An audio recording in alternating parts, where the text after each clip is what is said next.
I love seeing bats here at Dispatches HQ. Watching them flutter and twist around, snatching up insects as they go, never ceases to fascinate me. And considering their association with haunted houses and Halloween, October seems like a good time to talk about bats. Bats are one of those animals that people seem to fear more on the basis of superstition than actual facts. And maybe it's because they're associated with vampires. Maybe, like I've said previously, it's because they come out at night and we tend to fear the things that move around in the dark. And maybe it's because of the many myths that surround bats, myths that I hope to dispel in the course of this episode. Whatever the reason, I'm here to tell you that bats are amazing creatures, and fear of bats is largely misplaced. They're perfectly adapted to working the night shift, and they perform some incredibly valuable ecological functions, like helping to control mosquito populations, which alone makes them more than welcome in my backyard. So let's peer into the darkness and shine our species spotlight on the mammals of the order Chiroptera, which, incidentally, translates to hand wing, the bats. I'm your host, Tim the Nature Nerd O'Hara, and this is Dispatches from the Forest.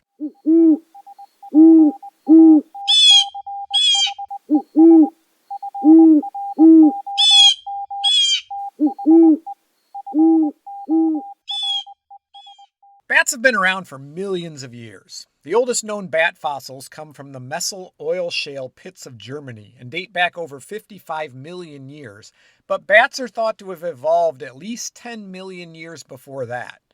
Bats, much like birds, have very delicate bones and they don't fossilize well, so it's estimated that only about 12% of all bat species that have existed have been discovered in the fossil record.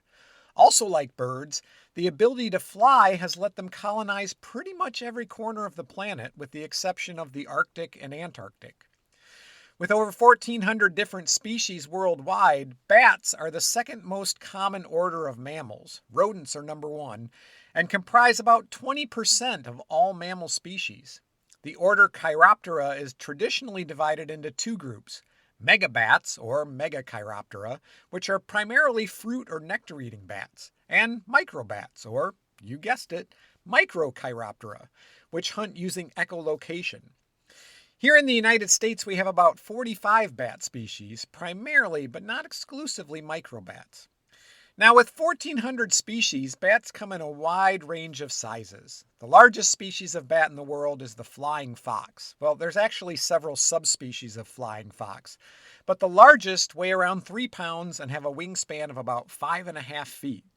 Now, these megabats are all frugivores, or fruit-eating, and live in the tropics of the Philippines and East Asia. On the other end of the spectrum is the world's smallest bat, the bumblebee bat, also known as the Kitti's hognose bat. At just 1.3 inches long and weighing only 2 grams, which is the same as a couple of paper clips, it is also the world's smallest mammal based on skull size. These bats definitely put the micro in Microchiroptera. Bumblebee bats live in limestone caves near rivers in western Thailand and Myanmar, and weren't even identified until the early 1970s. The bumblebee bats are also unique in that this one species represents an entire family of bats, which split from the rest about 33 million years ago.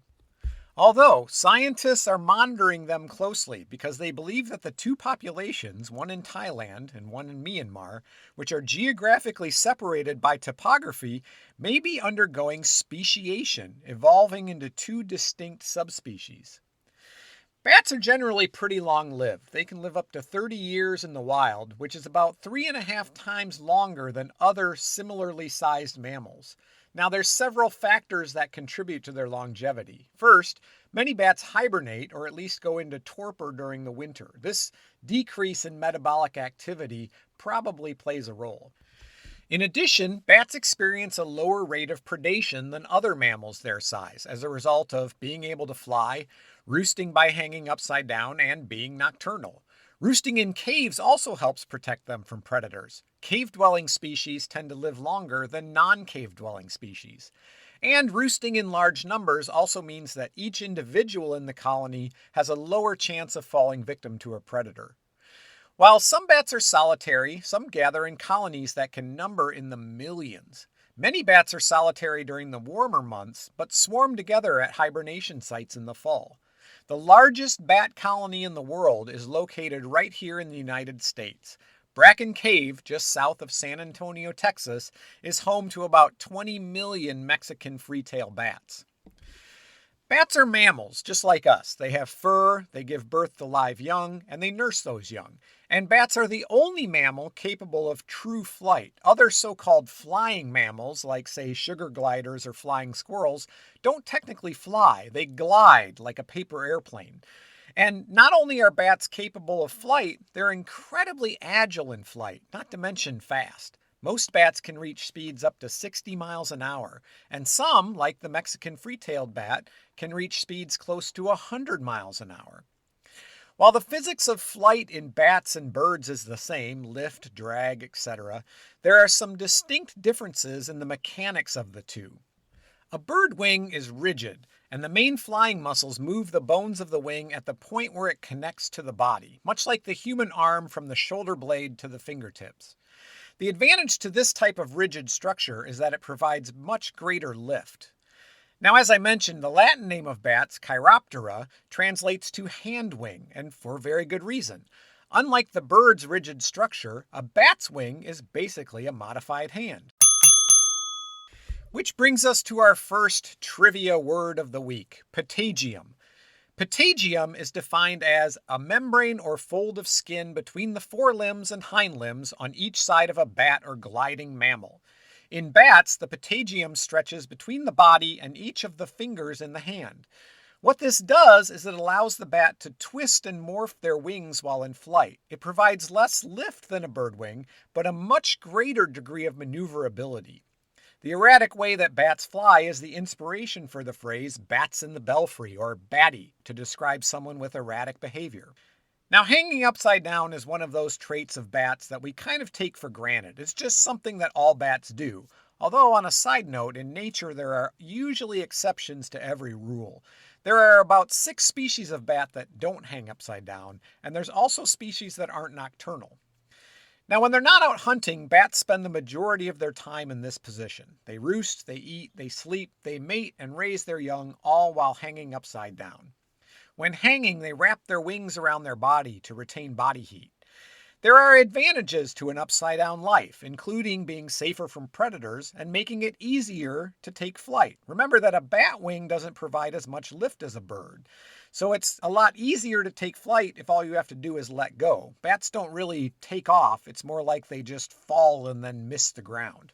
Now, if you've ever tried to hang upside down for any period of time, you know that it gets uncomfortable pretty quickly. The blood rushes to your head, and it starts to feel like your head is going to explode. But unlike us, bats have evolved some adaptations that allow them to live an upside-down life without having a constant pounding headache. The first is a one-way valve in their arteries. This prevents the blood from rushing to their head like it does to you or me when we hang upside down. The second adaptation is in their claw, and it allows the tendon to lock in place when they hang without using muscles and without exerting any energy. If you were to clench your fist around an object, you have to contract several muscles in your arm, which are connected to your fingertips by tendons. As the muscles contract, it pulls the tendons, which pulls your fingers closed. If you've ever tried to hang from a bar, you know that your hands tire relatively quickly and you eventually lose your grip. A bat's talons close in the same way, except that their tendons are connected only to their upper body, not to a muscle. To hang upside down, a bat flies into position, uses muscles to open its claw, and finds a surface to grip to. To get the talons to grab hold of the surface, the bat simply lets its body relax. The weight of the upper body pulls down on the tendon connected to the talons, causing them to clench. The talon joints lock into position, and the bat's body weight keeps them closed. The bat only has to use muscles to open the claw and release the grip. In fact, a bat that dies while roosting will remain hanging in place unless it's jostled loose.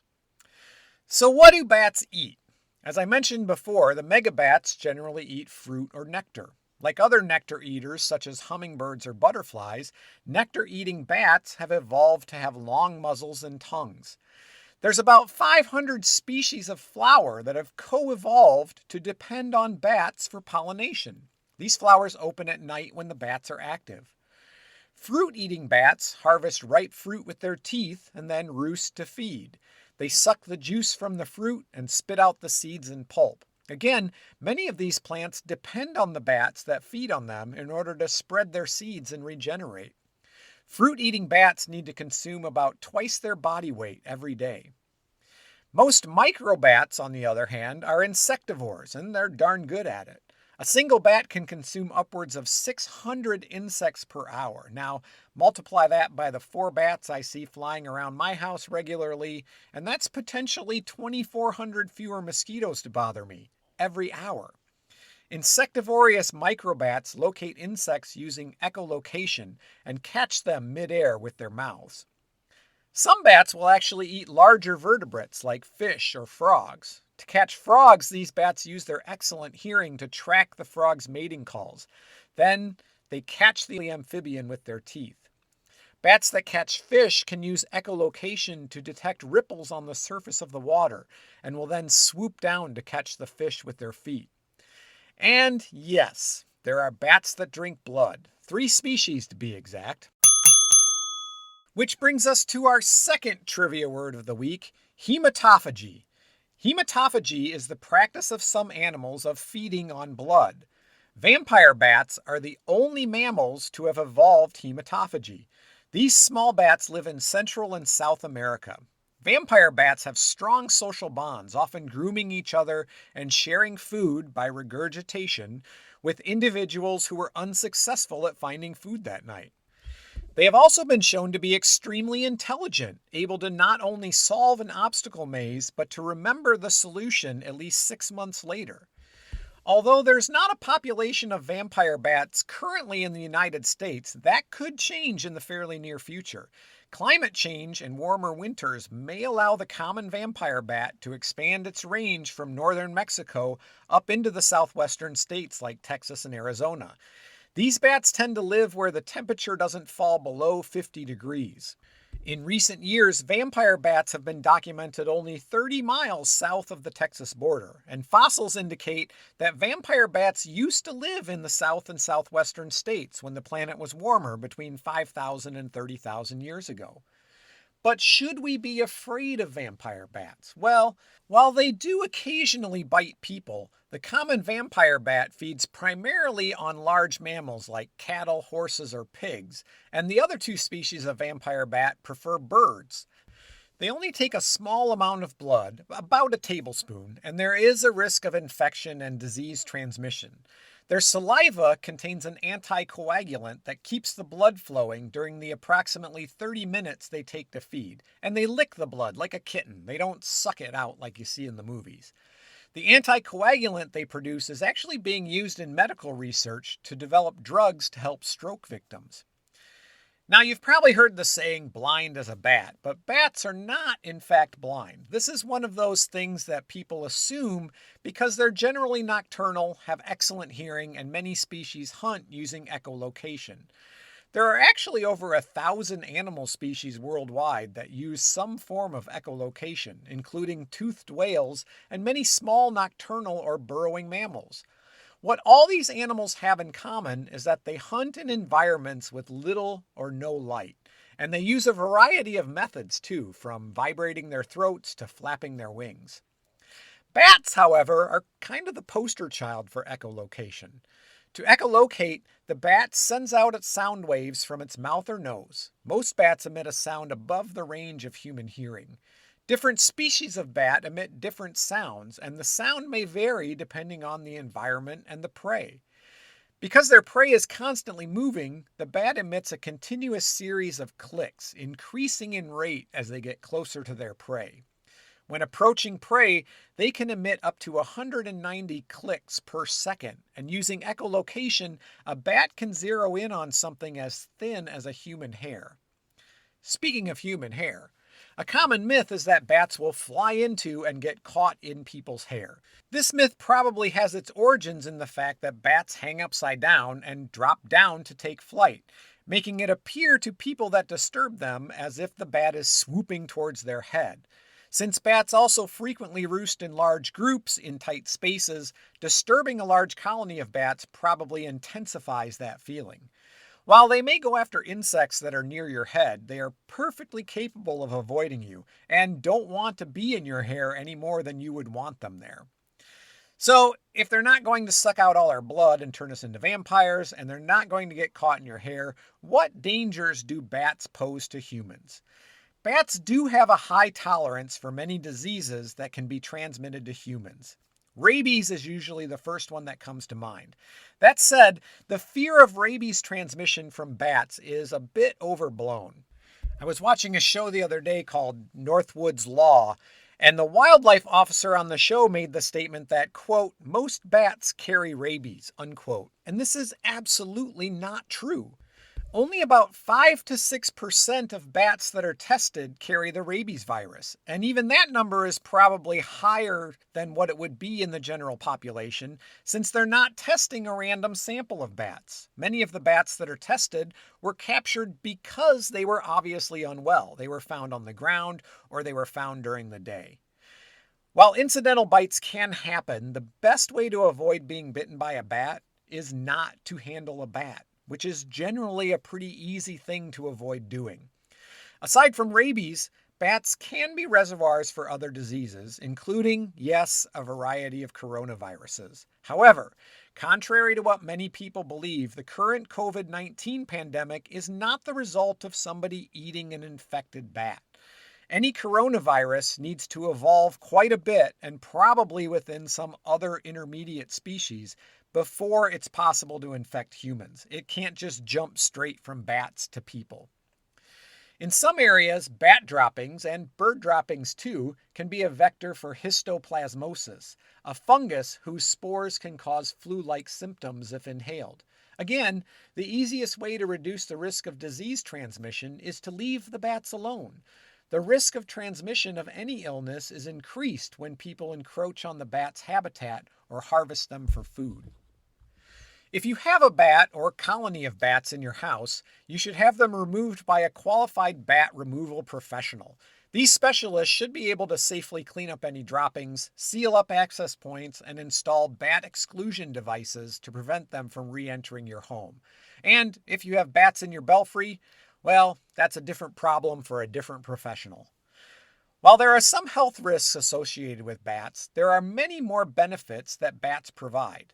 As I mentioned earlier, bats can eat up to 600 insects per hour, including mosquitoes, which can also transmit a variety of diseases, and a variety of insects that are considered agricultural pests. By helping control these insects, bats significantly reduce the amount of pesticides needed in agriculture. The economic value of bats in terms of insect control in the United States alone has been estimated at around $23 billion. From an ecological standpoint, bats provide a lot of services that are harder to put a dollar amount on. Like I also said earlier, many plants depend on bats for pollination and seed dispersal. In addition, there are many unique creatures found only in caves that depend on bats bringing in nutrients from the outside. And by bringing in nutrients, I'm of course referring to bat guano. Fun fact, bat guano is a better fertilizer than cow manure. And before they found oil in Texas, bat guano was the Lone Star State's biggest export. Unfortunately, bats face a lot of challenges in our ever-changing world, and many bats are endangered species. Like many mammals, habitat loss, primarily due to development, is always a concern, and climate change is at the forefront of the threats they face also. Heat waves and droughts can cause death from overheating or lack of prey. Wildfires driven by increasingly hot, dry conditions in some areas can also damage habitat.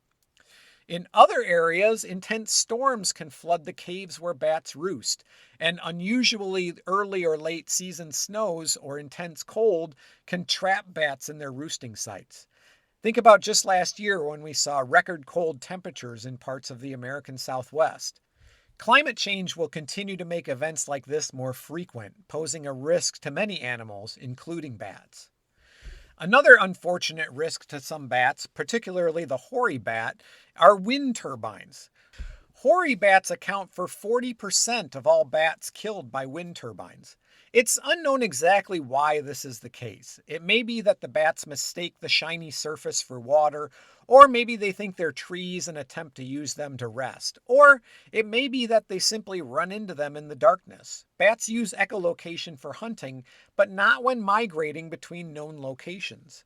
Fortunately, there are some solutions to this problem that can help reduce bat mortality while still encouraging clean energy. Acoustic deterrence and having the blades start turning at a slightly higher wind speed have both been proven to reduce bat mortality by up to 60%. But the biggest threat to most of our bat species is called white nose syndrome. White nose syndrome is a fungal disease that infects many cave roosting microbats. The fungus covers their nose and mouth and causes them to wake up from hibernation. Infected bats frequently starve or freeze to death because there is nothing for them to eat. White nose syndrome has killed millions of bats in the United States, in some areas up to 99% of populations. Sadly, there's currently no cure for white nose syndrome. There are some things you can do to help bats. First and foremost, did I mention leaving them alone? Stay out of caves or mines where bats are hibernating. Around your home, you can reduce disturbance to natural bat habitats. For example, reducing outdoor lighting, which incidentally helps protect migrating songbirds, minimizing tree clearing, and protecting streams and wetlands. In addition, you might consider putting up a bat house to give bats a place to roost, and they can repay you by controlling those pesky mosquitoes. The best bat houses mimic the types of crevices found under the peeling bark of a dead or dying tree and similar places where bats like to roost. The best location for a bat house is on the side of a building or a pole, at least 20 feet off the ground and 20 to 30 feet from other trees or structures, preferably facing southeast. These locations are typically the most successful because bats can find them more easily and the morning sun warms the roost. Locating bat houses near streams or rivers will also attract bats more quickly. Plans and pre-built bat houses are easily found online and may even be found at your local garden center. Well, wild wanderers, that wraps up this episode of Dispatches from the Forest. Thank you as always for listening. If you haven't done it yet, be sure to leave a like and subscribe so you'll know when new episodes come out. You can also find us on Facebook, Instagram, and TikTok. If you're enjoying the podcast and want to support future episodes, please consider becoming a patron by heading over to the Patreon page. That's patreon.com/dispatches from the forest. If you have a message for me, send an email to dispatchesfromtheforest@gmail.com. I'm your host, Tim the Nature Nerd O'Hara, reminding you to go outside and get dirty.